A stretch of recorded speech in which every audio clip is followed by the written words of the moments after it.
ನಮಸ್ಕಾರ ವೀಕ್ಷಕರೇ, ಸಾಧನಾ ಕಾರ್ಯಕ್ರಮಕ್ಕೆ ನಿಮಗೆಲ್ಲ ಆತ್ಮೀಯ ಸ್ವಾಗತ. ಇಂದಿನ ಕಾರ್ಯಕ್ರಮದಲ್ಲಿ ಮಹಿಳೆಯರ ಹಾಗೂ ಮಕ್ಕಳ ಕಲ್ಯಾಣಕ್ಕಾಗಿ ಎಲೆಮರಿಯ ಕಾಯಿಯಂತೆ ಸೇವೆ ಸಲ್ಲಿಸ್ತಾ ಬಂದಿರುವ ಶ್ರೀಮತಿ ರಾಜಲಕ್ಷ್ಮಿ ಗೋಪಾಲ್ ಅವರ ಪರಿಚಯವನ್ನ ಮಾಡಿಕೊಳ್ಳೋಣ. ಸುಮಾರು 20 ವರ್ಷಗಳ ಕಾಲ ಅಧ್ಯಾಪಕಿಯಾಗಿ ಸೇವೆ ಸಲ್ಲಿಸಿದ ಇವರು ನಂತರ ಸ್ವಯಂ ನಿವೃತ್ತಿಯನ್ನ ಪಡೆದು 4 ಮಹಿಳಾ ಸಂಘಗಳನ್ನು ಹಾಗೂ 2 ಮಕ್ಕಳ ಸಂಘಗಳನ್ನು ಕಟ್ಟಿದ್ದಾರೆ. ಒಂದು ಪ್ರವಾಸ ಕಥನ ಹಾಗೂ ಒಂದು ಕವನ ಸಂಕಲನವನ್ನ ಪ್ರಕಟಿಸುವುದರ ಜೊತೆಗೆ ಸುಮಾರು 2300 ವಿಷಯವಾರು ಹಾಡುಗಳಿರುವ ಸಾಂದರ್ಭಿಕ ಗೀತ ವೈವಿಧ್ಯ ಎಂಬ ಪುಸ್ತಕವನ್ನು ಸಹ ಪ್ರಕಟಿಸಿದ್ದಾರೆ. ಇವರ ಒಂದು ಸಾಹಿತ್ಯ ಸೇವೆಗಾಗಿ ಇವರಿಗೆ ಅನೇಕ ಪ್ರಶಸ್ತಿಗಳು, ಪುರಸ್ಕಾರಗಳು ಬಂದಿವೆ. ಜೊತೆಗೆ ಈ ಸುಪ್ರಭಾತ ಹಾಗೂ ಭಕ್ತಿ ಗೀತೆಗಳಿರುವ ಕ್ಯಾಸೆಟ್ಗಳನ್ನ, ಸಿಡಿಗಳನ್ನ ಸಹ ಇವರು ಹೊರತಂದಿದ್ದಾರೆ. ವೀಕ್ಷಕರು, ಈಗ ಅವರ ಪರಿಚಯವನ್ನ ಮಾಡಿಕೊಳ್ಳೋಣ. ಅವರನ್ನ ಮೊದಲು ಕಾರ್ಯಕ್ರಮಕ್ಕೆ ಸ್ವಾಗತಿಸೋಣ. ನಮಸ್ಕಾರ. ನಮಸ್ಕಾರ. ಕಾರ್ಯಕ್ರಮಕ್ಕೆ ತಮಗೆ ಆತ್ಮೀಯ ಸ್ವಾಗತ. ಸಂತೋಷ. ಹೇಳಿ, ನೀವು ಅಧ್ಯಾಪಕ ವೃತ್ತಿಯನ್ನ ಮಾಡಿದ್ದೀರಾ, ಪುಸ್ತಕಗಳನ್ನ ಬರೆದಿದ್ದೀರಾ, ಕ್ಯಾಸೆಟ್ಗಳನ್ನ ಹೊರತಂದಿದ್ದೀರಾ. ನಿಮ್ಮ ಬಾಲ್ಯ ಹೇಗಿತ್ತು? ನಿಮ್ಮ ಬಾಲ್ಯದಲ್ಲಿ ನಿಮ್ಗೆ ಯಾವುದರಲ್ಲಿ ಆಸಕ್ತಿ ಇತ್ತು? ಬಾಲ್ಯ ಯಾವಾಗಲೂ ಕೂಡ ತಳಪಾಯ ಗಟ್ಟಿ ಇದ್ರೆ ಆ ಕಟ್ಟಡ ಎಷ್ಟು ಸೊಗಸಾಗುತ್ತೆ ಅನ್ನೋದಕ್ಕೆ ಮುಖ್ಯವಾದಂಗೆ ನಮ್ಮ ಅಜ್ಜಿಯವರು ನನ್ನ ಜೀವನದ ಒಂದು ತಿರುವನ್ನ ತೀಡಿ ನನ್ನನ್ನ ಒಂದು ಬಹಳ ಎಷ್ಟು ಚೆನ್ನಾಗಿ ಅವರು ಮೂರ್ತಿಯನ್ನಾಗಿ ಮಾಡಿದಂಥವ್ರು. ಅವರು ಸಂಪ್ರದಾಯದ ಹಾಡುಗಳನ್ನು ಹಾಡ್ತಾ ಇದ್ರು. ಚಿಕ್ಕ ವಯಸ್ಸಿನಿಂದಲೂ ಎಲ್ಲ ಹಾಡುಗಳನ್ನ ಅವ್ರು ಹೇಳ್ಕೊಡ್ತಾ ಇದ್ರು ನಮಗೆ. ಜೊತೆಗೆ ಕಾರ್ಯಕ್ರಮಗಳಿಗೆ ಕರ್ಕೊಂಡು ಹೋದಾಗೆಲ್ಲ ಅಲ್ಲಿ ಸಿಗುವಂತಹ ಹಾಡಿಗೆ ಸಂಬಂಧಪಟ್ಟ ಪುಸ್ತಕಗಳನ್ನೆಲ್ಲ ಕೊಡಿಸ್ತಾ ಇದ್ರು.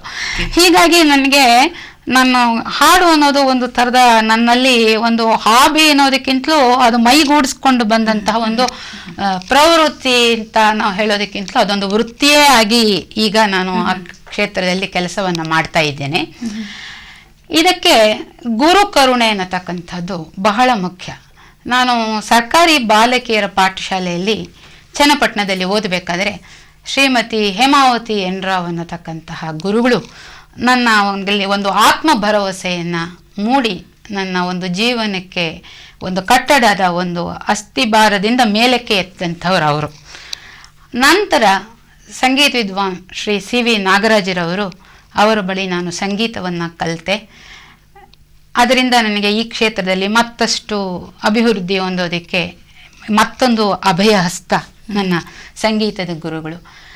ಒಟ್ಟಾರೆ ಇವತ್ತು ನಾನು ನಿಮ್ಮ ವೀಕ್ಷಕರ ಮುಂದೆ ನಾನು ಇದ್ದೀನಿ ಅಂದರೆ ಗುರು ಕರುಣೆ ಒಂದೇ ನನ್ನನ್ನು ಈ ಪೀಠದಲ್ಲಿ ಕೂಡಿಸಿದೆ ಅಂತ ಅನ್ನೋದನ್ನು ಬಹಳ ನಮ್ರತೆಯಿಂದ ನಾನು ಅವರಿಗೆ ಕೂಡ ಕೃತಜ್ಞತೆಯನ್ನು ಸೂಚಿಸ್ತೇನೆ. ಓಕೆ, ಅಂದ್ರೆ ಈಗ 20 ವರ್ಷಗಳು ತಾವು ಅಧ್ಯಾಪಕಿಯಾಗಿದ್ರಿ, ಹಿಂದಿ ಟೀಚರ್ ತಾನೇ, ಬೋಧಿಸ್ತಾ ಇದ್ರಿ.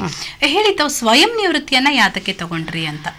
ಯಾವುದೇ ಒಂದು ವೃತ್ತಿಯಲ್ಲಿ ನಾವು ಕೆಲಸ ಮಾಡಬೇಕಾದ್ರೆ ತನ್ನದೇ ಆದ ಸಮಯದ ಒಂದು ನಿಗದಿತ ಕಟ್ಟುಪಾಡು ಇದ್ದೇ ಇರುತ್ತೆ. ಒಂದು ಮನೆಯಲ್ಲೋ ಕಾರ್ಯಕ್ಷೇತ್ರ ಎಲ್ಲೋ ಹಿಡಿದು ಅಲ್ಲಿಗೆ ಹೋಗಿದಾಗ ಮತ್ತೆ ಆ ಕೆಲಸ ತೊಡಗಿಸ್ಕೊಂಡು ಬರೋದ್ರೊಳಗೆ ಅದು ಭಾಷಾ ಶಿಕ್ಷಕರಾದ ನಮಗೆ ಧ್ವನಿ ಸಾಕಷ್ಟು ಹೋಗ್ಬಿಟ್ಟ ಮೇಲೆ ಮತ್ತೆ ನಮ್ಮ ಈ ಹಾಡು ಇವುಗಳಿಗೆಲ್ಲ ಹಾಡೋದಕ್ಕೆಲ್ಲ ಅವಕಾಶ ಇರೋದಿಲ್ಲ. ಒಂದು. ಎರಡನೇದಾಗಿ ಮನುಷ್ಯ ಹುಟ್ಟಿದ ಮೇಲೆ ಏನಾದರೂ ತನ್ನ ಕುರುಹನ್ನ ಜೀವನದಲ್ಲಿ ನಾನು ಹುಟ್ಟಿದ್ದೇನೆ ಬಿಟ್ಟು ಹೋಗಬೇಕು ಅನ್ನುವ ಒಂದು ಆಸೆ ಬಹಳ ದಿವಸದಿಂದ ನನ್ನಲ್ಲಿ ಇತ್ತು. ಆದ್ದರಿಂದ ಮಹಿಳೆಯರು ಮತ್ತು ಮಕ್ಕಳು, ಅಲ್ಲಿ ಮಹಿಳೆಯರ ಸುಧಾರಣೆ ಮೊದಲನೇದಾಗ ಆಗಬೇಕು. ಎರಡನೇದು ಮುಂದೆ ಸಮಾಜವನ್ನು ಉಳಿಸಿ ಬೆಳೆಸತಕ್ಕಂಥವ್ರು ಮಕ್ಕಳು, ಅವರ ಅಭಿವೃದ್ಧಿ ಕಲ್ಯಾಣ ಬಹಳ ಮುಖ್ಯ ಅನ್ನುವ 2 ವಿಷಯಗಳು ನನ್ನ ತಲೆಯಲ್ಲಿ ಆಗಾಗ್ಗೆ ಹೊಕ್ಕು ಕೆಲಸ ಮಾಡ್ತಾ ಇತ್ತು. ನಂತರ ನಾನು ಸ್ವಯಂ ನಿವೃತ್ತಿಯನ್ನು ಪಡೆದು ಮಕ್ಕಳಿಗೆ ಮೊದಲನೇದಾಗಿ ದೇಶಭಕ್ತಿ ಇರಬೇಕು. ಹೌದು, ಆವತ್ತು ಮಾತ್ರ ಸಾಧ್ಯ ನಮ್ಮ ದೇಶವನ್ನು ನಾವು ನಮ್ಮದಾಗಿಸ್ಕೊಳ್ಳೋದಕ್ಕೆ. ಎರಡನೇದಾಗಿ ಏನಾದರೂ ಆಗೋ ಮಾನವನಾಗೋದಾಗೆ ಮಾನವೀಯ ಮೌಲ್ಯಗಳನ್ನು ನಾವು ಉಳಿಸ್ಕೊಳ್ಬೇಕು. ಈ 2 ಉದ್ದೇಶವನ್ನ ಮತ್ತು ಮಕ್ಕಳು ನಗಬೇಕು, ನಗುಮುಖ ಸದಾ ಇರಬೇಕು. ಇವುಗಳ ವಿಷಯಗಳನ್ನೆಲ್ಲ ತಲೆಯಲ್ಲಿ ಇಟ್ಕೊಂಡು ಮಹಿಳೆಯರಲ್ಲಿ ಒಂದು ಅನುಸರಣೆ, ಸಂಘಟನೆಯಿಂದ ನಾವು ಏನನ್ನು ಬೇಕಾದರೂ ಸಾಧನೆ ಮಾಡಬಹುದು. ಈ ಉದ್ದೇಶದಿಂದ ಎಲ್ಲರನ್ನ ಒಂದು ಕಲೆ ಹಾಕಿ ಏನನ್ನಾದರೂ ಸಮಾಜಕ್ಕೆ ಉಪಯುಕ್ತವಾದಂತಹ ಚಟುವಟಿಕೆಗಳು ನಡೆಸಬೇಕು ಅನ್ನೋದಕ್ಕಾಗಿ ನಾನು ಈ ಕ್ಷೇತ್ರವನ್ನು ಆರಿಸ್ಕೊಂಡು ಸ್ವಯಂ ನಿವೃತ್ತಿಯನ್ನು ಪಡೆದು ಮತ್ತು ಅನೇಕ ಸರ್ಕಾರಿ ಶಾಲೆಗಳಲ್ಲಿ ನಾನು ಭೇಟಿ ಕೊಡೋದಕ್ಕಾಗಿ ಸರ್ಕಾರದಿಂದ ಈ ಒಂದು ಆಜ್ಞಾಪತ್ರವನ್ನು ಕೂಡ ತಗೊಂಡಿದ್ದೇನೆ. ಅಂದ್ರೆ ಸರ್ಕಾರಕ್ಕೆ ಭೇಟಿ ಕೊಟ್ಟು ಅಂತ ಹೇಳಬೇಕಾದ್ರೆ ನೀವು 2 ಮಕ್ಕಳ ಸಂಘಗಳನ್ನು ಕಟ್ಟಿದ್ದೀರಾ. ಹೌದು, ಮಹಿಳಾ ಸಂಘಗಳನ್ನು ಕಟ್ಟೋದ್ರ ಜೊತೆಗೆ. ಹೌದು. ಅಂದ್ರೆ ಈಗ ನೀವು ಶಾಲೆಗಳಿಗೆ ಹೋಗಿ ಅವ್ರಿಗೆ ಏನ್ ಹೇಳ್ಕೊಡ್ತಾ ಇದ್ದೀರಾ? ಮೊದಲನೇದಾಗಿ ದೇಶಭಕ್ತಿ ಗೀತೆಗಳನ್ನ ಎಲ್ಲ ಶಾಲೆಗಳಲ್ಲೂ ಭೇಟಿ ಕೊಟ್ಟು, ಈಗ ಸ್ವಾತಂತ್ರ್ಯ ದಿನಾಚರಣೆ ಬರುತ್ತೆ ಅಂದ್ರೆ ಅದಕ್ಕೆ 1.5 ತಿಂಗಳ ಮೊದಲಿಂದಾನೇ ಯಾವ ಯಾವ ಸರ್ಕಾರಿ ಶಾಲೆಗಳನ್ನ ನಾನು ಕವರ್ ಮಾಡಕ್ ಸಾಧ್ಯವೋ ಆ ಶಾಲೆಗಳಿಗೆಲ್ಲ ಹೋಗಿ ಸ್ವಾತಂತ್ರ್ಯ ದಿನಾಚರಣೆ ಬಗ್ಗೆ ಹಾಡನ್ನು ಹೇಳ್ಕೊಡ್ತೇನೆ. ಅದಲ್ಲದೆ ಅವರ ಪಠ್ಯ ಪುಸ್ತಕದಲ್ಲಿರುವ ಪದ್ಯಗಳಿಗೆಲ್ಲ ರಾಗವನ್ನು ಸಂಯೋಜನೆ ಮಾಡಿ ಆ ಕವನಗಳನ್ನು ಕೂಡ ಅವರಿಗೆ ನಾನು ಪಾಠ ಮಾಡೋ ರೀತಿ ಗಟ್ಟು ಮಾಡ್ಕೊಳ್ಳೋದಕ್ಕೆ ಸುಲಭವಾಗುವ ವಿಧಾನವನ್ನು ಹೇಳ್ಕೊಡ್ತಾ ಇದ್ದೀನಿ. ಅದರ ಜೊತೆಗೆ ಶಿಶುಗೀತೆಯಲ್ಲಿ ವ್ಯಾಕರಣ ಅನ್ನತಕ್ಕಂಥ ನನ್ನದೇ ಆದಂತಹ ಒಂದು ವ್ಯಾಕರಣ ಅತಿ ಸುಲಭ ಅನ್ನೋದನ್ನ ಮಕ್ಕಳಿಗೆ ತಿಳಿಸಕ್ಕೋಸ್ಕರ ಹಾಡಿನ ಮುಖ ಎಲ್ಲ ಗೀತೆಯ ಮುಖಾಂತರವೇ ಉಚ್ಚಾರಣ ದೋಷಗಳನ್ನ ಸರಿಪಡಿಸೋದು. ಈ ಉದಾಹರಣೆಗೆ ಹೇಳಬೇಕು ಅಂತ ಹೇಳಿದ್ರೆ, ಈಗ ಸ್ವಾತಂತ್ರ್ಯ ದಿನಾಚರಣೆ ಸಂದರ್ಭದಲ್ಲಿ ನಾವು ಹೋದಾಗ ಈ ಉತ್ಸವ ಶಬ್ದದ ಉಚ್ಚಾರಣೆ ಸಾಕಷ್ಟು ಮಕ್ಕಳು ತಪ್ಪು ಮಾಡ್ತಾರೆ. ಉತ್ಸವ ಅಂತಾರೆ ಕೆಲವರು. ಹೌದು ಹೌದು.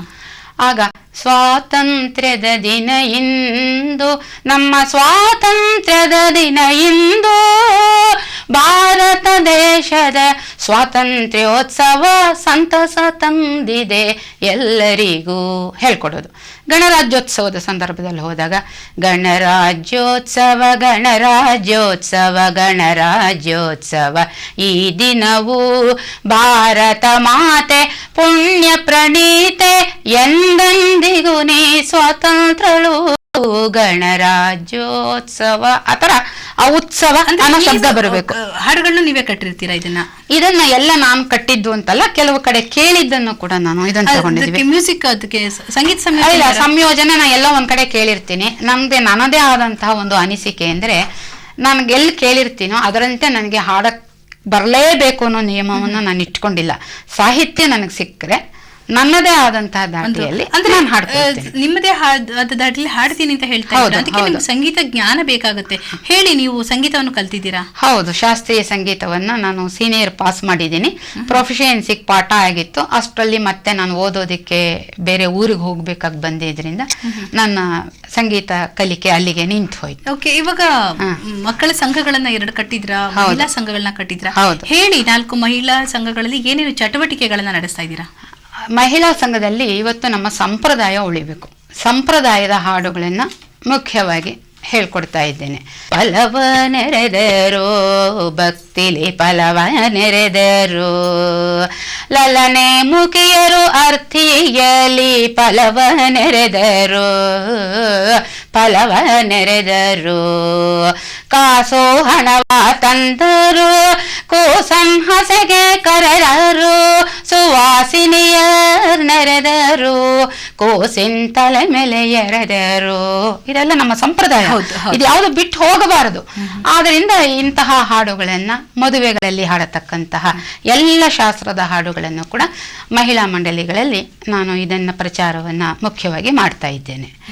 ಮಕ್ಕಳಿಗೆ ಈಗ ತಾನೇ ನಿಮಗೆ ಸ್ವಲ್ಪ ಹಿಂದೆ ಹೇಳಿದೆ, ಅದೇ ತರ ಸಂದರ್ಭಗಳಲ್ಲಿ ಈಗ ನವೆಂಬರ್ 1ನೇ ತಾರೀಕು ರಾಜ್ಯೋತ್ಸವವನ್ನು ನಾವು ಆಚರಿಸ್ತೇವೆ.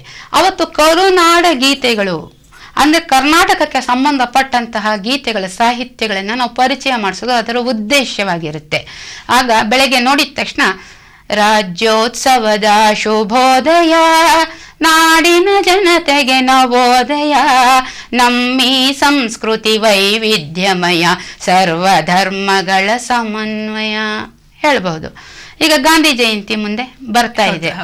ಆಗ ಮಕ್ಕಳೇ, ಗಾಂಧಿ ತಾತನ ಜನ್ಮದಿನ, ಇದು ಭಾರತ ಜನತೆಗೆ ಮಹಾದಿನ, ಗಾಂಧಿ ತಾತನ ಜನ್ಮದಿನ, ಇದು ಭಾರತ ಜನತೆಗೆ ಮಹಾದಿನ, ಭಾರತ ಮಾತೆಯ ಬಂಧನ ಕಳಚಿ ಭಾರತ ಜನತೆಗೆ ಸ್ವಾತಂತ್ರ್ಯ ನೀಡಿ, ಭಾರತ ದೇಶದ ಏಳ್ಗೆಗೆ ಶ್ರಮಿಸಿ ಅಮರರಾದರು ಗಾಂಧೀಜಿ, ಅಮರರಾದರು ಬಾಪೂಜಿ. ಇಂತಹ ಆಯಾಯ ಸನ್ನಿವೇಶಗಳಲ್ಲಿ ಯಾವ ಯಾವ ನಾವು ಧಾರ್ಮಿಕ ಹಬ್ಬಗಳನ್ನು ಒಂಥರ ಆಚರಿಸ್ತೀವಿ, ನಮ್ಮ ರಾಷ್ಟ್ರೀಯ ಪರ್ವಗಳನ್ನು ಆಚರಿಸ್ತೇವೆ, ಈ ಶಿಕ್ಷಕರ ದಿನಾಚರಣೆ ಆಚರಿಸ್ತೇವೆ. ಏನಿತೇ ಬಂದರೂ ಹೊಸ ಹೊಸ ಯಂತ್ರ ಬೇಕೇ ಬೇಕು ಗುರುಮಂತ್ರ ಅಂತ. ಆಗ ಆ ಮಕ್ಕಳಿಗೆ ಅಧ್ಯಾಪಕರ ಬಗ್ಗೆ ಗುರುಸ್ತುತಿಗಳು ಬೇಕಾದಷ್ಟಿದೆ. ಮಕ್ಕಳ ಹೃದಯದ ನಂದನವನದಿ ಜ್ಞಾನದ ದೀವಿಗೆ ಅರಳಿಸುವವರು, 7 ಬೀಳು 108 ನೋವುಗಳ ಲೆಕ್ಕಕ್ಕೆ ತಾರದೆ ಮುನ್ನಡೆಬವರು ಶಿಕ್ಷಕರು, ಅವರೇ ಶಿಕ್ಷಕರು. ಶಿಕ್ಷಕರ ದಿನಾಚರಣೆ ಆಚರಿಸ್ತೀವಿ, ಗಾಂಧಿ ಜಯಂತಿ ಆಚರಿಸ್ತೀವಿ.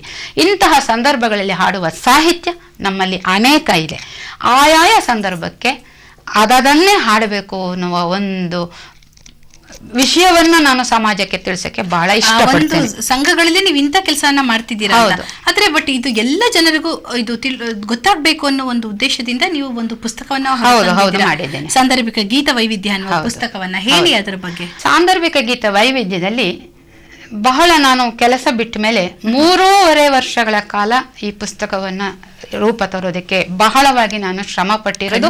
ಸಮಾಜಕ್ಕೆ ಒಂದು ಕೊಡುಗೆಯನ್ನ ಕೊಡಲೇಬೇಕು ಅನ್ನೋದಕ್ಕೆ ಒಂದು ದಾಖಲೆ ಅಂತ ಹೇಳಿದ್ರು ಕೂಡ ಅದು ತಪ್ಪಾಗ್ಲಾರದು ಅಂತ ನನಗೆ ಹೇಳ್ಬೋದು. ಅದರಲ್ಲಿ ನಮ್ಮಲ್ಲಿ ಇವತ್ತು ಗೀತ ವೈವಿಧ್ಯದ ಪರಿಚಯ ಬಹಳ ಮುಖ್ಯವಾಗಿ ಆಗಬೇಕು. ದೇವರ ನಾಮಕ್ಕೂ ಭಕ್ತಿ ಗೀತೆಗೂ ಇರುವ ವ್ಯತ್ಯಾಸ ಏನು, ಜನಪದ ಗೀತೆ ಭಾವಗೀತೆಗೂ ಇರೋ ವ್ಯತ್ಯಾಸಗಳು ಏನು ಅನ್ನತಕ್ಕಂಥದ್ದು, ಆ ವೈವಿಧ್ಯತೆಯನ್ನ ಪರಿಚಯ ಮಾಡಿಕೊಡೋದಕ್ಕೆ ಮೊದಲು ದೇವತೆಗೆ ಸಂಬಂಧಪಟ್ಟ ಹಾಗೆ ಎಲ್ಲ ದೇವರುಗಳದು, ಅದರಲ್ಲಿ ದೇವರ ನಾಮ ಯಾವುದು, ಅದನ್ನು ಅಕಾರಾದಿಯಲ್ಲಿ ಭಕ್ತಿಗೀತೆಗಳು ಒಂದೊಂದು ವಿಷಯದಲ್ಲೂ ಕೂಡ ಅದರಲ್ಲಿರೋ ಲಾವಣಿ ಯಾವುದು, ಶಿಶುಗೀತೆಗಳು ಯಾವುದು, ಶ್ಲೋಕಗಳು ಯಾವುದು ಅನ್ನುವ ಹಾಗೆ, ಅದಲ್ಲದೆ ಇತರೆ ಅಂತಂದ್ರೆ ಬೇರೆ ಯಾವ ಗುಂಪಿಗೂ ಚಿಕ್ಕದಾಗಿರುತ್ತೆ ಸಂಪ್ರದಾಯದ ಬಗ್ಗೆ ಇರೋದು, ಇವುಗಳನ್ನು ಮಾಡಿರೋದಲ್ಲದೆ ಮುಖ್ಯವಾಗಿ ಜನಪದ ಗೀತೆಯಲ್ಲಿ ಕೋಲಾಟದ ಹಾಡುಗಳೇ ಬೇರೆ, ಸುಗ್ಗಿಯ ಹಾಡುಗಳು ಬೇರೆ, ನೃತ್ಯ ಗೀತೆಗಳು ಬೇರೆ. ಬಹುಶಃ ಇದೊಂದು ಹೊಸ ಅನುಭವದು. ವೃತ್ತಿ ಗೀತೆಗಳು, ಯಾರ್ಯಾರು ಏನೇನೋ ವೃತ್ತಿಗೆ ಸಂಬಂಧಪಟ್ಟಂತ ಗೀತೆಗಳ ಸಂಗ್ರಹವನ್ನ ಎಷ್ಟು ನನಗೆ ಸಂಗ್ರಹಿಸೋದಕ್ಕೆ ಸಾಧ್ಯವೋ ಅನೇಕ ಮೂಲಗಳಿಂದ ಅನೇಕ ಸಹಾಯ ಮಾಡಿದ್ರ ಕೆಲವರು. ಹೌದು, ನನ್ನ ಶಿಷ್ಯರು, ನನಗೆ ತಿಳಿದವರು ಸಾಕಷ್ಟು. ಇದು ವಿಶೇಷ ಅಂದ್ರೆ 5 ತಲೆಮಾರಿನ ಸಾಹಿತ್ಯ ನಿಮಗೆ ಒಂದೇ ಪುಸ್ತಕದಲ್ಲಿ ಸಿಗುತ್ತೆ.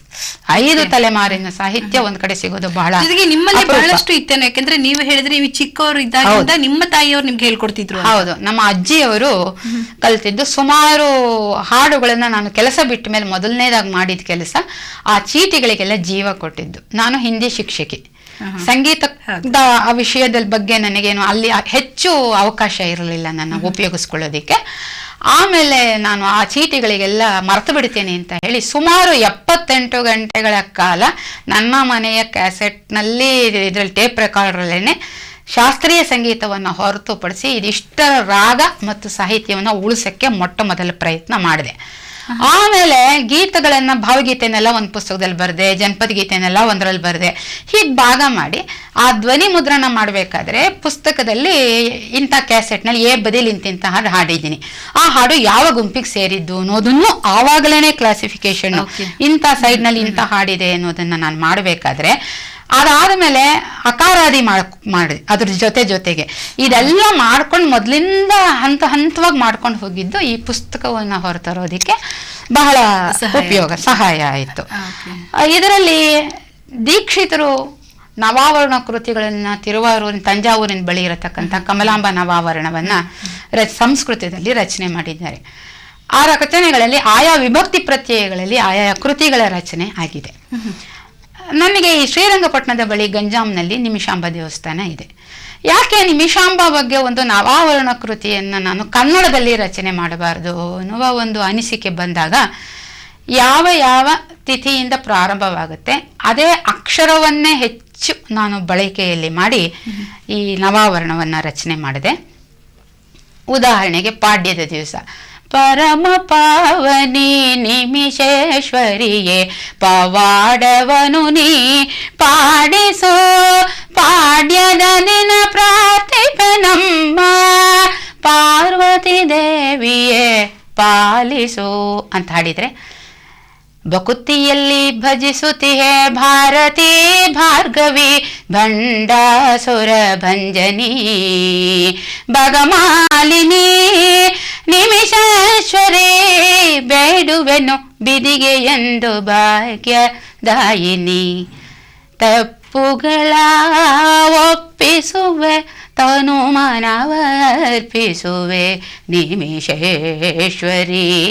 ತಮವನು ತೊಲಗಿಸು ತದಿಗೆ ಎಂದು ತ್ರಿಕೋಣಾಕಾರ ಮಧ್ಯ ನಿಲಯೇ ಚತುರ್ವೇದ ಸ್ವರೂಪಿಣಿ ಚರಣ ಪದ್ಮವ ಚಿತ್ತದೊಳಿರಿಸು ಪುಸ್ತಕ ಪಾಣಿ ಚತುರ್ವೇದ ಫಲ ನೀಡ ಚಲುವ ಚೇತನೆ ಚೌತಿಯೊಂದು ಚಕ್ರಕಾರಿಣಿ. ಹೀಗೇನೆ ಪಂಚಮಿ ಪಂಚಭೂತಾತ್ಮಿಕೆ ಪಂಚಕೃತ್ಯಾತ್ಮಿಕೆ ಪಂಚಮಿ ದಿವಸ. ಷಷ್ಠಿ ಶ್ರೀಚಕ್ರ ಸ್ವರೂಪಿಣಿ ಶ್ರೀ ಶಿವ ಪ್ರಿಯಳೆ. ಸಪ್ತಮಿ ಬಂದ್ರೆ ಸರ್ವಾರ್ಥ ಸಾಧಿನಿ ಸರ್ವಾಭರಣ ಭೂಷಿಣಿ. ಹಾಗೆ ಬಂದು ಆಯಾ ತಿಥಿಯ ಪ್ರಯೋಗವೂ ಕೂಡ ಬರುತ್ತೆ. ಅರಿಷಡ್ವರ್ಗ ತರಿದು ಅಜ್ಞಾನ ಹತ್ತಿಕ್ಕಿ ಅಭಯ ಹಸ್ತವ ನೀಡೆ ಅಷ್ಟಮಿ ದಿವಸಕ್ಕೆ. ಅದೇ ನವಮಿಗೆ ನವರತ್ನಧಾರಿಣಿ ನಾರಿ ಶಿರೋಮಣಿ ಕಲಸಮೂಹ ಸಂಹಾರಿಣಿ. ಹೀಗೆ ಆಯಾ ಅಕ್ಷರಗಳಿಂದ ಪ್ರಾರಂಭವಾಗುವ ಸಾಹಿತ್ಯವೇ ಸಂಪೂರ್ಣ ಕೃತಿಯಲ್ಲಿ ಮಾಡಿರೋದು ಒಂದು ನವಾವರಣದ ಒಂದು ವಿಶೇಷ ಅಂತ. ಅದು ಇದರಲ್ಲಿದೆ ಅಂತ ಹೇಳ್ತೀರಾ, ಸಾಂದರ್ಭಿಕ ಗೀತ ಹೌದು, ಆ ಪುಸ್ತಕದಲ್ಲಿದೆ. ಆಮೇಲೆ ಅದನ್ನ ಎಲ್ಲ ಕೇಳ್ತಾ ಇದ್ದಾಗ ಜೊತೆಗೆ ತಮ್ಮ ಕಂಚಿನ ಕಂಠದ ಒಂದು ಧ್ವನಿಯನ್ನ ಕೇಳ್ತಾ ಇದ್ರೆ ನಮ್ಗೆ ಅನ್ಸುತ್ತೆ ಅದಕ್ಕೋಸ್ಕರನೇ ತಾವು ಈ ಸಿಡಿಗಳನ್ನ ಕ್ಯಾಸೆಟ್ಗಳನ್ನೆಲ್ಲ ನೀವು ಹೊರ ತಂದಿದ್ದೀರಾ. ನಿಮಿಷಾಂಬ ಅನುಗ್ರಹ ಅಂತ ಇರ್ಬೋದು, ಶ್ರೀರಂಗಪಟ್ಟಣ, ಪಶ್ಚಿಮ ರಂಗನಾಥ ಸ್ವಾಮಿ ಅಂತ, ಜೊತೆಗೆ ಅದು ಹೌದು ಸುಪ್ರಭಾತಗಳ ಬಗ್ಗೆ, ದೇವರ ನಾಮಗಳು, ಬಹಳಷ್ಟು ಸಿಡಿಗಳು ಕ್ಯಾಸೆಟ್ಗಳನ್ನೆಲ್ಲ ಹೊರ ತಂದಿದ್ರೆ. ಹೇಳಿ ಇವುಗಳ ಬಗ್ಗೆ. ಅಂದ್ರೆ ಕೆಲವು ಕಡೆ ಎಲ್ಲೇ ಹಾಡಿದ್ರು ಕೇಳ್ತಾರೆ, ನೀವು ಹಾಡೋದನ್ನ ನಾವು ಕಲ್ತ್ಕೊಳ್ಬೇಕು ಅಂದ್ರೆ ಹೇಗೆ ಸಾಧ್ಯ? ಆದ್ರಿಂದ ಪುಸ್ತಕದಲ್ಲಿ ನೀವು ಬರೆದಿದ್ದೀರಿ, ಆದ್ರೆ ನಾವು ಅದು ಹಾಡಬೇಕಾದ್ರೆ ನೀವು ಹಾಡಿರೋದನ್ನ ರೂಪ ಕೊಡಬೇಕು, ಮತ್ತೆ ನಿಮ್ಮ ಧ್ವನಿಯಲ್ಲಿ ಅದನ್ನ ಕೇಳಿದಾಗ ನಮ್ಗೆ ಅದನ್ನ ಹಾಡೋದಕ್ಕೆ ಸುಲಭ ಅಂತ ಅನ್ಸುತ್ತೆ ಅಂತ ಹೇಳಿದ್ದಾರೆ.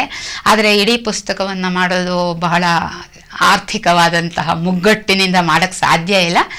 ಜನರ ಒಂದು ಅಪೇಕ್ಷೆ ಆಕಾಂಕ್ಷೆಯ ಮೇರೆಗೆ ಆಯಾ ಸಂದರ್ಭಗಳಲ್ಲಿ ಆಯಾ ಬೇಡಿಕೆಗೆ ತಕ್ಕ ಹಾಗೆ ಒಂದು 3 ಸಿಡಿ ಮತ್ತು 3 ಧ್ವನಿ ಸುರುಳಿಯನ್ನು ಮಾತ್ರ ಹೊರತಂದಿದ್ದೇನೆ. 3 ಸಿಡಿಗಳು 3 ಕ್ಯಾಸೆಟ್ ಅದಷ್ಟನ್ನ ಮಾತ್ರ ಆಡಿಯೋ ಇದು ಮತ್ತೆ ವಿಡಿಯೋದಿದ್ರಲ್ಲಿ ಸಿಡಿಗಳನ್ನ ತಗೊಂಡ್ಬಂದೆ. ಓಕೆ, ಅಂದ್ರೆ ಇನ್ನು ಮುಂದೆ ಬೇರೆ ತರುವ ಯೋಜನೆಗಳಿದೆಯಾ ನಿಮ್ಗೆ? ಅಲ್ಲ, ಯೋಜನೆಗಳನ್ನ ಎಲ್ಲರೂ ಕೇಳ್ತಾ ಇದ್ದಾರೆ. ಈಗ ಎಲ್ಲರೂ ಕೇಳೋದೇ ಬೇರೆ ಬಗ್ಗೆ ಹೇಳ್ತಾರೆ. ದೇಶಭಕ್ತಿ ಗೀತೆ ಇದನ್ನ ಮಾಡಿ, ಯಾಕೆಂದ್ರೆ ನಮ್ಮಲ್ಲಿ ಸ್ಪರ್ಧೆಗಳು ನಡಿಬೇಕಾದ್ರೆ ದೇಶಭಕ್ತಿ ಗೀತೆ ಯಾವುದು ಅನ್ನೋದನ್ನ ಆಯ್ಕೆ ಮಾಡ್ಕೊಳ್ಬೇಕಾದ್ರೆ ಆಯ್ಕೆಯಲ್ಲೇ ಬಹಳ ಸಮಸ್ಯೆಗಳು.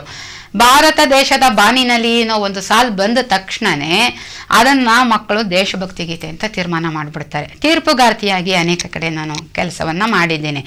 ಆಗ ಹೇಳ್ತೀನಿ ನಾನು ಅವ್ರಿಗೆ, ಕೂ ಕೂ ಕೂಯಿ ಕೋಗಿಲೆಯೇ ನಾ ಹಾಡುವ ಹಾಡೊಂದ ಹಾಡುವೆಯ ಬರುತ್ತೆ. ಅದರೊಳಗೆ ಭಾರತ ದೇಶದ ಬಾನಿನಲ್ಲಿ ನಿನ್ನೆ ಧ್ವನಿಯು ಮೊಳಗಿರಲಿ ಅಂದ ತಕ್ಷಣನೇ ಮಕ್ಕಳು ಅದನ್ನ ಭಾವಗೀತೆ ಅನ್ನೋದನ್ನ ಮರ್ತು ಬಿಡ್ತಾರೆ. ವಿಷಯವನ್ನ ಬಿಟ್ಟು ದೇಶಭಕ್ತಿ ಭಾರತ ಅಂತ ಬಂದ್ರೆ ಅದು ದೇಶಭಕ್ತಿ ಅನ್ನೋ ಒಂದು ತೀರ್ಮಾನವನ್ನ ತಗೊಂಡು ಬಿಡ್ತಾರೆ. ಈ ಒಂದು ಮಕ್ಕಳಲ್ಲಿರತಕ್ಕಂಥ ಸಂಶಯ ನಿವಾರಣೆಗೆ ಈ ಸಾಂದರ್ಭಿಕ ಗೀತೆ ವೈವಿಧ್ಯ ಬಹಳಷ್ಟು ಸಹಕಾರಿಯಾಗಿ ಇದೆ ಅಂತ. ಈಗ ದೇಶಭಕ್ತಿ ಗೀತೆ ತಗೊಂಡ್ರೆ ಸ್ವತಂತ್ರ ಫಸ್ಟ್ ದೇಶಭಕ್ತಿಗೆ ಸಂಬಂಧಪಟ್ಟ ಉತ್ಸವಗಳಲ್ಲಿ ನಾವು ಪ್ರಾರ್ಥನಾ ಗೀತೆಗಳನ್ನು ಯಾವ್ದು ಹಾಡ್ಬೋದು, ಸ್ವಾತಂತ್ರ್ಯ ದಿನಾಚರಣೆ ದಿವಸ ಯಾವ ಗೀತೆಗಳನ್ನು ಹಾಡಬಹುದು, ಗಣರಾಜ್ಯೋತ್ಸವದ ಸಂದರ್ಭದಲ್ಲಿ ಯಾವುದನ್ನ ಹಾಡಬಹುದು, ಕ್ರಾಂತಿ ಗೀತೆಗಳು ಯಾವುದು, ಪಥಸಂಚಲನ ಯಾವುದು, ಸಾಮಾನ್ಯ ಯಾವುದು, ಈ ತರ ಪ್ರತಿ ಒಂದು ವರ್ಗೀಕರಣವನ್ನ ಅಕಾರಾದಿಯಲ್ಲಿ ವರ್ಗೀಕರಣವನ್ನ ಅದರಲ್ಲಿ ಇಂಡೆಕ್ಸ್ ಕೊಟ್ಟಿದ್ದೇನೆ. ಅದೇ ಅತ್ಯುತ್ತಮವಾದ ಪುಸ್ತಕ ಅಂತ ಹೇಳ್ಬೋದು. ಹೇಳಿ, ಅದ್ರ ಜೊತೆಗೆ ನೀವು ಕವನ ಸಂಕಲನವನ್ನು ಹೊರತಂದಿದ್ರೆ ಅದ್ರ ಬಗ್ಗೆ ಹೇಳಿ, ಅದರ ವಿಷಯವನ್ನ ಹೇಳಿ. ಕೂಸ್ಗೊಂದು ಕೂಸು ಅಂತ ಹೇಳಿ ನನ್ನ ಮೊಟ್ಟ ಮೊದಲನೇ ಕವನ ಸಂಕಲನ. ನಾನು ಸೆಂಟ್ ಮಾತಾಸ್ ಆಸ್ಪತ್ರೆಯಲ್ಲಿ ಯಾವುದೋ ಒಂದು ಆರೋಗ್ಯದ ತೊಂದರೆಯಿಂದ ದಾಖಲಾಗಿದ್ದೆ. ಅಲ್ಲಿ ಒಂದು 12 ವರ್ಷದ ಒಂದು ಮುಸಲ್ಮಾನ ಮಗು, ಅದಕ್ಕೆ ಅಭಾಷಣ ಆಯಿತು. ಅದು ಡಾಕ್ಟ್ರು ಅಲ್ಲ, ಯಾರು ಹತ್ರ ಬರೋದಕ್ಕೆ ಬಿಡದೆ ಅಲ್ಲೂ ಅಂತ ಆ ಮಗು ಕಿರಿಚ್ತಾ ಇತ್ತು ನನ್ನ ಪಕ್ಕದ ಬೆಡ್ನಲ್ಲಿ. ಆಗ ನನಗೆ ಆ ಘಟನೆ ಮರೆಯೋದಕ್ಕೆ ಸಾಧ್ಯ ಆಗಲಿಲ್ಲ. ಆಗ ಕೂಸ್ಗೊಂದು ಕೂಸು ಅನ್ನತಕ್ಕಂತಹ ಒಂದು ಪದ್ಯವನ್ನು ಬರೆದು ಅದನ್ನೇ ಶೀರ್ಷಿಕೆಯಾಗಿ ಒಂದು ಮಗು ಮತ್ತೊಂದು ಮಗು ಎತ್ಕೊಂಡಿರತಕ್ಕಂತಹ ಮುಖಪುಟವನ್ನೇ ಕೊಟ್ಟು ನಾನು ಆ ಒಂದು ಕವನ ಸಂಕಲನವನ್ನು ಹೊರಗಡೆ ತಗೊಂಡು ಬಂದೆ. ಇದಕ್ಕೆ ಸ್ಫೂರ್ತಿ ಅಂದ್ರೆ ಅದು ನನಗೆ ಆಸ್ಪತ್ರೆ ಪಕ್ಕದ ಬೆಡ್ನಲ್ಲಿ ಇದ್ದ 12 ವರ್ಷದ ಮಗು ಗಭಾಷಣ ಆಯ್ತಲ್ಲ, ಆ ಮಗು ಕಿರ್ಚ್ತಾ ಇದ್ದಿದ್ದು, ಅಳ್ತಾ ಇದ್ದಿದ್ದನ್ನ ಮಾತ್ರ ನಾನು ಇವತ್ತು ನನ್ನ ಕಿವಿಯಲ್ಲಿ ಅದು ಮಗುವಿನ ಆ ಹುಡುಗಿ ಅಳ್ತಾ ಇದ್ದಿದ್ದು ಮರೆಯೋದಕ್ಕೆ ಸಾಧ್ಯವೇ ಇಲ್ಲ. ಅಂದ್ರೆ ಅದರಲ್ಲಿರೋ ಬೇರೆ ಕವನಗಳಿಗೆ, ಹೌದು, ಬೇರೆ ಬೇಕಾದಷ್ಟು ಕವನಗಳನ್ನ, ಅದು ಶೀರ್ಷಿಕೆ ಅಷ್ಟೇ. ಅದೇ ಗೊತ್ತಾಯ್ತು. ಆದ್ರೆ ಒಂದು ಕವನಗಳನ್ನ ಯಾವ ವಿಷಯದ ಬಗ್ಗೆ ಬರ್ತೀವಿ? ಅನೇಕ ವಿಷಯಗಳು ಆಯಾಯ ಸಂದರ್ಭ ಸನ್ನಿವೇಶಗಳಲ್ಲಿ ಏನನ್ನು ನನಗೆ ತೋಚುತ್ತೆ ಆವಾಗ ನಾನು ಬರ್ಕೊಂಡು ಹೋದಂತಹ ಸಂಗ್ರಹವನ್ನ ಒಂದು ಶೀರ್ಷಿಕೆಯಲ್ಲಿ ಕವನ ಸಂಕಲನವಾಗಿ ಹೊರಗಡೆ ತಗೊಂಡು ಬಂದೆ. ಓಕೆ, ಆಮೇಲೆ ಒಂದು ಪ್ರವಾಸ ಕಥನವನ್ನ ನೀವು ಬರೆದಿದ್ರೆ ಹೇಳಿ ಅದ್ರ ಬಗ್ಗೆ. ನಾನು 1998 ಏಪ್ರಿಲ್ ತಿಂಗಳಲ್ಲಿ ಅಮೆರಿಕವನ್ನ ಪ್ರವಾಸಕ್ಕೆ SOTC ಟೂರಿಸ್ಟ್ನಲ್ಲಿ, ಅದು ಅಂತಾರಾಷ್ಟ್ರೀಯ ಮಹಿಳಾ ವರ್ಷ ಅಂತ ಹೇಳಿ ನಮಗೆ 50% ಚಾರ್ಜ್ ಕಮ್ಮಿ ಕೊಟ್ಟಿದ್ರು ಆವಾಗ ನಾನು ಹೋಗಿ ಅಲ್ಲಿ ಪ್ರವಾಸದಲ್ಲಿ ಏನ್ ನೋಡ್ಕೊಂಡ್ ಬಂದೆ ಅನ್ನೋದನ್ನ, ನನ್ನ ಯಾವ ಮಟ್ಟದಲ್ಲಿ ಅಂತ ಹೇಳಿದ್ರೆ ನಮ್ಮ ಶಾಲಾ ಮತ್ತು ಕಾಲೇಜು ಮಕ್ಕಳಿಗೆ ವಿವರಣೆ ಎಲ್ಲ ಮಾಡೋದಕ್ಕಿಂತಲೂ ನಾನು ಅದನ್ನು ಒಂದು ಪುಸ್ತಕ ರೂಪದಲ್ಲಿ ಕೊಟ್ಟಾಗ ಮಕ್ಕಳಿಗೆ ಓದೋ ಹವ್ಯಾಸವನ್ನ ಬೆಳೆಸಬೇಕು, ಒಂದು ವಿಷಯವನ್ನ ತಿಳ್ಕೊಳ್ಬೇಕು ಅನ್ನೋಕ್ಕೋಸ್ಕರ ಆ ಒಂದು ಪ್ರವಾಸ ಕಥನವನ್ನ ನಾನು ಆವಾಗ ಬರೆದೆ. 98ನೇ ಇಸ್ವಿನಲ್ಲಿ ಬರೆದೆ. ಓಕೆ, ಆಮೇಲೆ ತಾವು ಬಹಳಷ್ಟು ಮಕ್ಕಳಿಗೆ ಉಪನಯನವನ್ನ ಮಾಡಿಸಿದ್ದೀರಾ ಅಂತಾನು ಕೇಳಿದ್ದೀವಿ. ಮಕ್ಕಳ ಬಗ್ಗೆ ತಮಗೊಂದು ವಿಶೇಷ ಕಾಳಜಿ ಇದೆ ಅಂತ ಕೇಳಿದ್ವಿ, ಹೇಳಿ. ಮಕ್ಕಳು ಹೇಳ್ತಾರಲ್ವೇ, ಲಾಲಿಸಿದರೆ ಮಕ್ಕಳು ಪೂಜಿಸಿದರೆ ದೇವರು ಅಂತ ಹೇಳ್ತಾರೆ. ನಾವು ಏನು ಹೆಚ್ಚಿನ ಶ್ರಮ ತಗೊಳ್ಬೇಕಾಗೇ ಇಲ್ಲ. ನಾವು ಅನ್ಕೊಳ್ತೀವಿ ಏನು ಎಷ್ಟು ಕೆಲಸ ಮಾಡೋದು, ಬೆಳಗ್ಗೆ ಸಂಜೆ ತನಕ ಸಾಕಾಗುತ್ತೆ, ಏನು ಬೇಡ, ಒಂದು ಬೋರ್ಡ್ನಲ್ಲಿ ಒಂದು ಕಠಿಣ ಪದ ಬರೆದಾಗ ಹೀಗಿಂದ ಹಾಗೆ ಎಲ್ಲರೂ ಬರ್ಕೊಳ್ತಾರ ಅನ್ನೋ ನೋಡೋದ್ರೊಳಗೆ ಮಕ್ಕಳನ್ನ ಗಮನಿಸ್ಬಿಟ್ರೇನೆ ಗೊತ್ತಾಗ್ಬಿಡುತ್ತೆ. ಆ ಮಕ್ಕಳನ್ನ ನಾವು ಹೇಗೆ ಅವ್ರನ್ನ ನೋಡ್ತೀವಿ, ಮಾತಾಡಿಸ್ತೀವಿ ಅಂದರೆ, ನನ್ನ ವಿಷಯದಲ್ಲಿ ಹೇಳಬೇಕು ಅಂದರೆ, ನಾನು ಯಾವತ್ತು 2ನೇ ಬೆಂಚಿನ ಹುಡುಗ 3ನೇ ಬೆಂಚಿನ ಹುಡುಗಿ, ಇವಳು 2ನೇವಳು 3ನೇವಳು ಅಂತ ನಾನು ಹೇಳಲೇ ಇಲ್ಲ. ನನ್ನ 750 ಮಕ್ಕಳ ಹೆಸರು ನನಗೆ ಗೊತ್ತಿತ್ತು. ವಿಶ್ವೇಶ್ವರಯ್ಯ ಕಾಲೇಜ್ ಕಂಪ್ಯೂಟರ್ ಅಂತಲೇ ಮಕ್ಕಳು ನನ್ನನ್ನು ಕರೀತಾ ಇದ್ರು. ಆಗ ಅವ್ರ ಹೆಸರನ್ನೇ ಹಿಡಿದು ನಾವು ಕರೆದಾಗ ಮೊದಲನೇದಾಗಿ ಆತ್ಮೀಯತೆ ಹೆಚ್ಚುತ್ತೆ. ಖಂಡಿತ. ಮತ್ತು ತರಗತಿಯಲ್ಲಿ ಯಾವ ವಿಧದ ಗಲಾಟೆಗಳು ಆಗೋದಕ್ಕೆ ಅವಕಾಶನೇ ಸಾಧ್ಯ ಆಗಲ್ಲ. ಒಂದು ಮಗುವಿನ ಮುಖ ನೋಡಿ ಅನಾರೋಗ್ಯದಿಂದ ಅದು ಬಳಲ್ತಾ ಇದ್ರೆ, ಯಾಕೆ ಹುಷಾರಿಲ್ವಾ ನಿನಗೆ ಅಂತ ಕೇಳ್ಬಿಟ್ರೆ ಅಷ್ಟಕ್ಕೆ ಅದಕ್ಕೆ ಸಂತೋಷ, ಅಷ್ಟಕ್ಕೆ ತೃಪ್ತಿ. ಮತ್ತೆ ಡಾಕ್ಟರ್ ಹತ್ರ ಹೋಗ್ತೀಯಾ, ಹೋಗು ಅಂತ ಹೇಳಿನೋ, ಅಥವಾ ಒಂದು ಮಾತ್ರೆ ತರಿಸ್ಕೊಟ್ಬಿಟ್ರೆ ಅಷ್ಟಕ್ಕೆ. ಅಂದ್ರೆ ಮಕ್ಕಳನ್ನ ನಾವು ಹೇಗೆ ನೋಡ್ಕೊಳ್ತೀವೋ ಅದೇ ರೀತಿ ಮಕ್ಕಳ ಪ್ರತಿಕ್ರಿಯೆ ಕೂಡ ಖಂಡಿತ ಇರುತ್ತೆ. ಅವರಿಗೆ ನಾವು ಪಾಠ ಮಾಡುವಾಗಲೇ ಕೆಲವು ಟಿಪ್ಸ್ ಅಂತ ಹೇಳಿದ್ರೆ, ಅವರ ಆರೋಗ್ಯದ ಬಗ್ಗೆ ಸಂಬಂಧಪಟ್ಟಿದ್ದಿರ್ಬೋದು. ಮಕ್ಕಳ ದೊಡ್ಡ ಸಮಸ್ಯೆ ನೆನಪಿನ ಶಕ್ತಿ. ಖಂಡಿತ. ಅವ್ರು ಯಾವಾಗ್ಲೂ ನಮ್ಗೇನು ಜ್ಞಾಪಕನೇ ಇರಲ್ಲ ಮಿಸ್, ನೀವು 1ನೇ ಕ್ಲಾಸಿನ ಪದ್ಯದಿಂದ ಓದಿದ್ರಿಂದ ಎಷ್ಟು ಟಕ ಹೇಳ್ಬಿಡ್ತೀರಲ್ಲ, ನಿಮಗ್ ಮಾತ್ರ ಹೇಗೆ ಅಂತ ನಮ್ಮಲ್ಲಿ ಅನೇಕ ವಿಶ್ವಾಸಗಳು ಇರುತ್ತೆ. ಮೊದಲನೇದು, ಈ ಹೆಬ್ಬೆಟ್ಟು ಮೆದುಳಿಗೆ ನೇರವಾದಂಥ ರಕ್ತ ಸಂಚಾಲನವನ್ನು ಕೊಡೋದ್ರಿಂದ ನಾವು ಹೇಳ್ತೀವಿ, ಈ ಬೆಟ್ಟನ ತುದಿಯನ್ನು ಆವಾಗ ನೀವು ದಿವಸಕ್ಕೆ ಬೆಳಗ್ಗೆ ಸಂಜೆ ಈಗ ಅಮ್ಕೊಳ್ತಾ ಇದ್ರೆ ನಿಮಗೆ ಜ್ಞಾಪಕ ಶಕ್ತಿ ಹೆಚ್ಚುತ್ತೆ. ಎರಡನೇದು, ನೀವು ಓದಿದ ನಂತರ ನಾನು ಓದಿದ್ದು ನನಗೆ ಅರ್ಥ ಆಗಿದೆ, ನನಗೆ ಇದು ಸುಲಭ ಅಂತ ಅನ್ನೋದನ್ನ ಮನಸ್ಸಿನಲ್ಲಿ ಅದನ್ನೇ ಯೋಚನೆ ಮಾಡಿಕೊಂಡು ನೀವು ಪುಸ್ತಕವನ್ನ ಓದಿದ್ದನ್ನ ನಿಮ್ಮ ಸಮೀಪದಲ್ಲೇ ಇಟ್ಕೊಂಡು ಮಲಕ್ಕೊಳ್ಳಿ. ನಿದ್ದೆ ಬರೋವರೆಗೂ ಏನು ಓದಿದೆ ಅನ್ನೋದನ್ನ ನೀವು ಜ್ಞಾಪಿಸ್ಕೊಳ್ತಾ ಇರಿ, ಆವಾಗ ಅದು ಸುಲಭ. ಎರಡನೇದು, ನಮ್ಮಲ್ಲಿ ದೈವ ನಂಬಿಕೆ ಬಹಳ, ಹಯಗ್ರೀವ ನಮೋಸ್ತುತೆ ಇದನ್ನ ನೀವು ಹೇಳ್ತಾ ಇರಿ, ಆವಾಗ ನಿಮ್ಗೆ ಜ್ಞಾಪಕ ಶಕ್ತಿ ಹೆಚ್ಚಾಗತ್ತೆ ಅಂತ. ಒಟ್ನಲ್ಲಿ ನಾನು ಹೇಳಿದ್ರಿಂದಲೇ ಆಗತ್ತೋ ಬಿಡುತ್ತೋ ವಿಷಯ ಬೇರೆ, ಆದ್ರೆ ಅವರಲ್ಲಿ ಒಂದು ನಂಬಿಕೆಯನ್ನ ಬೆಳೆಸಿ ನಾವು ಬುದ್ಧಿವಂತರಾಗತ್ತೆ. Positive thinking. ಅದಕ್ಕೆ ಹೇಳ್ತಾರಲ್ವೇ, ಗೊಂಬೆಗೆ ಕೈ ಮುಗಿದ್ರು ಕೂಡ ನಂಬಿಕೆ ಇರಬೇಕು ಅಂತ. ಪ್ರತಿಯೊಂದರಲ್ಲೂ ಕೂಡ ನಮಗೆ ಇರಬೇಕು. ಮತ್ತೆ ನಮ್ಮ ಶಿಕ್ಷಕರಾದವರು ಆಲ್ರೌಂಡರ್ ಆಗಿದ್ರೆ ಮಾತ್ರನೇ ಇಂಪ್ರೆಸಿವ್ ಟೀಚರ್ ಆಗಕ್ಕೆ ಸಾಧ್ಯ. ಅಂದ್ರೆ ಈ ಒಂದು ಕವನವನ್ನ ಪಾಠ ಮಾಡ್ತಾ ಅದನ್ನ ರಾಗವಾಗಿ ಹೇಳೋದು, ಒಂದು ನಾಟಕವನ್ನ ಮಾಡ್ಬೇಕಾದ್ರೆ ಅದನ್ನ ಅಭಿನಯಿಸೋದು, ಒಂದು ಸಂವಾದದ ಪಾಠ ಬಂದಾಗ ಆ ಧ್ವನಿ ಬದಲಾವಣೆ ಮಾಡಿಕೊಂಡು ಓದೋದು, ಇವೆಲ್ಲ ನಾವು ಮಕ್ಕಳ ಮೇಲೆ ಇರತಕ್ಕಂತಹ ನೇರವಾದಂತಹ ಪ್ರಭಾವಿ ಶಿಕ್ಷಕರಾಗಬೇಕಾದ್ರೆ ಆಗ ಮಕ್ಕಳಲ್ಲಿ ನಾವು ಕೂಡ ಮಿಸ್ ಮಾಡಿದಾಗ ಮಾಡಕ್ ಆಗತ್ತೆ ಅನ್ನೋ ಒಂದು ವಿಶ್ವಾಸ. ಅಂದ್ರೆ ಆ ಒಂದು ನೀವು ಮಕ್ಕಳ ಮೇಲೆ ಪ್ರಭಾವ ಬೀರಿದ್ರಿಂದನೇ ಆ ಮಕ್ಕಳು ನಿಮ್ಮನ್ನ ಕೂರಿಸಿ ನಿಮ್ಮಿಂದ ಆ ಮಗು ಹಾಗೆ ಹೇಳಿದಾಗ ನಮ್ಮ ಕಾಲೇಜ್ನಲ್ಲಿ ಓದಿದಾಗ ನಾನು 1 ವರ್ಷ ತಪ್ಪೋಗಿ ಶಾಲೆಗೆ ಬಂದಿದ್ದು ಬಹಳ ಒಳ್ಳೇದೇ ಆಯ್ತು, ನೀವೇ ನನಗೆ ಉಪನಯನ ಮಾಡಲೇಬೇಕು ಅಂದಾಗ ನೀವೇ ಹಸೆ ಮೇಲೆ ಕೂತ್ಕೊಳ್ಬೇಕು ಅಂತ. ಅಂದ್ರೆ ಮಕ್ಕಳು ಎಷ್ಟು ಪ್ರಭಾವಿತರಾಗ್ಬಿಡ್ತಾರೆ ಅಂದ್ರೆ ಅವರು ಯಾವ ಮಾತೃ ಸ್ಥಾನವನ್ನು ಕೂಡ ನನಗೆ ಕೊಟ್ಟಿದ್ದಾರೆ. ಅದ್ರ ಬಗ್ಗೆ ಬಹಳ ಹೆಮ್ಮೆ ಇದೆ ನನ್ನ ವೃತ್ತಿ ಬಗ್ಗೆ ನನಗೆ. ಓಕೆ, ಆಮೇಲೆ ನಿಮ್ಮ ಕುಟುಂಬದ ಬಗ್ಗೆ ತಿಳಿಸ್ಕೊಡಿ. ನಾನು ಕುಟುಂಬದಲ್ಲಿ ಸಂತೃಪ್ತ ಜೀವನವನ್ನು ನಡೆಸಿದ್ದೇನೆ. ಜೀವನದಲ್ಲಿ ಮನುಷ್ಯನಿಗೆ ಕೊರತೆ ಅಂತ ಯಾವುದನ್ನು ಕೂಡ ನಾವು ಭಾವಿಸಬಾರ್ದು. ಸಂತೃಪ್ತಿ ಇದ್ರೆ ಯಾವುದೂ ಕೊರಗ ಆಗೋದಿಲ್ಲ. ನನ್ನ ಅತ್ತೆಯವರು ಈಗಷ್ಟೇ ತೀರ್ಕೊಂಡ್ರು, ಮಾವನವರಿದ್ದಾರೆ, ನಾನು ನಮ್ಮ ಯಜಮಾನರಿದ್ದೀವಿ, 4 ಜನ ನಾದ್ನೀರಿಗೆ ಮಾಡಬೇಕಾದ ಕರ್ತವ್ಯಗಳನ್ನೆಲ್ಲ ಮಾಡಿ ಮುಗಿಸಿದ್ದೀವಿ. ಮಕ್ಕಳೇ ನನ್ನ ಶಿಷ್ಯರೇ ನನ್ನ ದೊಡ್ಡ ಸಂಪತ್ತು. ಆ ಮಕ್ಕಳಿಂದ ಭಾಷೆ, ಸಾಹಿತ್ಯ, ಸಂಸ್ಕೃತಿ ಉಳಿಬೇಕು ಅನ್ನೋದು ನನ್ನ ಹೆಬ್ಬಯಕೆ. ಅವರು ಪ್ರಾಮಾಣಿಕರಾಗಬೇಕು, ಸಂಘಟನೆ ಉಳಿಬೇಕು, ದೇಶಭಕ್ತಿ ಇರಬೇಕು, ಅಂತಹ ಅತ್ಯುತ್ತಮ ಪ್ರಜೆಗಳನ್ನು ನಾನು ತಯಾರು ಮಾಡಬೇಕು ಅನ್ನುವುದು ನನ್ನ ಹಂಬಲ. ಬಹಳಷ್ಟು ಉತ್ತಮವಾದ ಯೋಜನೆಗಳನ್ನು ನೀವು ಇಟ್ಕೊಂಡಿದ್ದೀರಾ, ಕೆಲಸಗಳನ್ನ ಮಾಡ್ತಾ ಇದ್ದೀರಾ. ಹೇಳಿ, ನಿಮ್ಮ ಒಂದು ಸೇವೆಗಾಗಿ ಅನೇಕ ಪ್ರಶಸ್ತಿಗಳು ಬಂತು, ಅವಾಗ ನಿಮ್ಗೆ ಏನು ಅನ್ನಿಸ್ತು? ನಿಮ್ಮ ಒಂದು ಅಂದ್ರೆ ನೀವು ಮಾಡ್ತಿರೋ ಕೆಲಸವನ್ನ ಯಾರಾದ್ರೂ ಗುರುತಿಸ್ತಾ ಇದ್ದಾರೆ ಅನ್ನುವ ಒಂದು ಸಂತೋಷ ನಿಮ್ಗಿದೆಯಾ? ಸಂತೋಷ ಇದೆ. ಹೆಚ್ಚಾಗಿ ಎಲ್ಲವನ್ನ ನನ್ನ ಸ್ವಂತಕ್ಕೆ ನಾನು ಯಾಕೆ ಮಾಡ್ಕೊಳ್ತೀನಿ ಅಂದ್ರೆ, ಪ್ರಚಾರ ಹೆಚ್ಚಾದಷ್ಟು ಕೆಲಸ ಕಮ್ಮಿ ಆಗುತ್ತೆ. ಯಾವಾಗಲೂ ಕೂಡ ಹೊಗಳಿಕೆ ಅನ್ನೋದು ಮನುಷ್ಯನಿಗೆ ಅವನತಿ ಅಂತ ನನ್ನ ಅನಿಸಿಕೆ ಪ್ರಕಾರ. ಯಾವುದೇ ಒಂದು ಕೆಲಸ ಮಾಡಿದಾಗ ಗುರುತಿಸೋರು ಬೇಕು, ನಾವು ಮಾಡಿದಾಗ ಬೆಂತಟ್ಟವ್ರು ಬೇಕೇ ಬೇಕು. ಆ ರೀತಿ ನಮ್ಮ ರಾವ್ ಇನ್ಸುಲೇಟಿಂಗ್ ಕಂಪನಿ ಅಂತ ಹೇಳಿ ವೈಟ್ ಫೀಲ್ಡ್ನಲ್ಲಿದೆ, ಅವರು ರಾಜ್ಯೋತ್ಸವ ಆಚರಿಸೋ ಸಂದರ್ಭದಲ್ಲಿ ನನ್ನನ್ನು ಸನ್ಮಾನಿಸಿದ್ದಾರೆ. ಹಾಗೆ ಈಗಷ್ಟೇ ನೀವು ಹೇಳಿದ್ರಿ, ನಮ್ಮ ಉಪನಯನದ ಬಗ್ಗೆ ಪ್ರಶ್ನೆ ಕೇಳಿದ್ರಿ, ಹೇಳಿದೆ. ಹಾಗೆ ನನ್ನ ಶಿಷ್ಯ ಕೂಡ ತನ್ನ ಒಂದು ಫೈನಾನ್ಸ್ ಆಫೀಸ್ ಓಪನ್ ಮಾಡಬೇಕಾದ್ರೆ ಅದನ್ನು ನೀವೇ ಮಾಡಬೇಕು ಅಂತ ಹೇಳಿ ನಾನು ಕರೆಸಿ ಆ ಸಂದರ್ಭದಲ್ಲೂ ಕೂಡ ನನಗೆ ಸನ್ಮಾನ ಮಾಡ್ದ.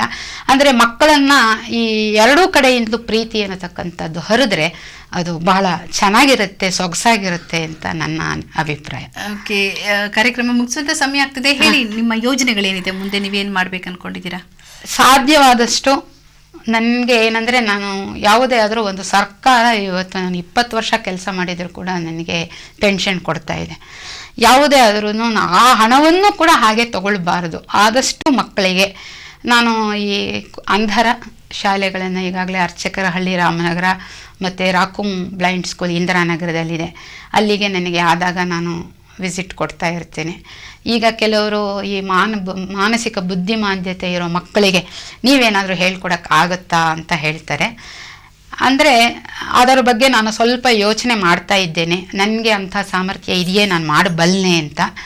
ಭಗವಂತ ಕರುಣಿಸಿದರೆ ಆ ಬುದ್ಧಿಮಾಂದ್ಯ ಮಕ್ಕಳನ್ನು ಕೂಡ ಅವರ ಬಳಿಗೂ ಕೂಡ ಹೋಗಬೇಕು ಅಂತ ನನ್ನ ಆಸೆ ಇದೆ.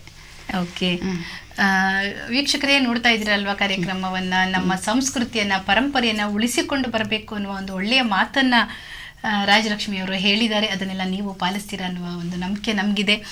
ತಾವು ಇಷ್ಟು ಹೊತ್ತು ನಮ್ಮ ಕಾರ್ಯಕ್ರಮದಲ್ಲಿ ಭಾಗವಹಿಸಿ ನಿಮ್ಮ ಉತ್ತಮ ಅನಿಸಿಕೆಗಳನ್ನೆಲ್ಲ ನಮ್ಮ ಜೊತೆ ಹಂಚಿಕೊಂಡಿದ್ದೀರಾ. ನಿಮ್ಮ ಈ ಒಂದು ಜೀವನ ಕಥೆನ ನಾವು ಕೇಳಿದಾಗ ಅದು ಬೇರೆ ನಮ್ಮ ವೀಕ್ಷಕರಿಗೆ ಸ್ಫೂರ್ತಿ ಆಗುತ್ತೆ ಅಂತ ಒಂದು ಭಾವನೆಯಿಂದ ಕಾರ್ಯಕ್ರಮನ ಮುಗಿಸ್ತಿದ್ದೀವಿ. ನಾವಿಲ್ಲಿ ಬಂದು ಕಾರ್ಯಕ್ರಮದಲ್ಲಿ ಭಾಗವಹಿಸಿದ್ದಕ್ಕೆ ನಮ್ಮ ಎಲ್ಲ ವೀಕ್ಷಕರ ಪರವಾಗಿ ಹಾಗೂ ಸಿ ಬ್ಯಾಂಗ್ಳೂರ್ ಪರವಾಗಿ ತಮಗೆ ಧನ್ಯವಾದಗಳು. ನಮಸ್ಕಾರ, ಧನ್ಯವಾದಗಳು. ವೀಕ್ಷಕರೇ, ಮುಂದಿನ ವಾರ ಮತ್ತೆ ಭೇಟಿಯಾಗೋಣವಾ? ನಮಸ್ಕಾರ.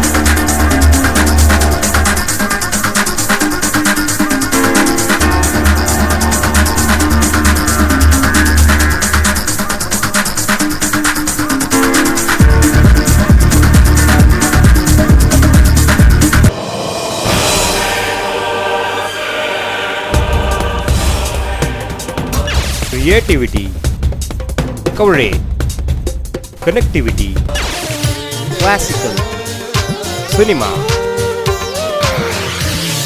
See Bangalore, Bangalore's best channel.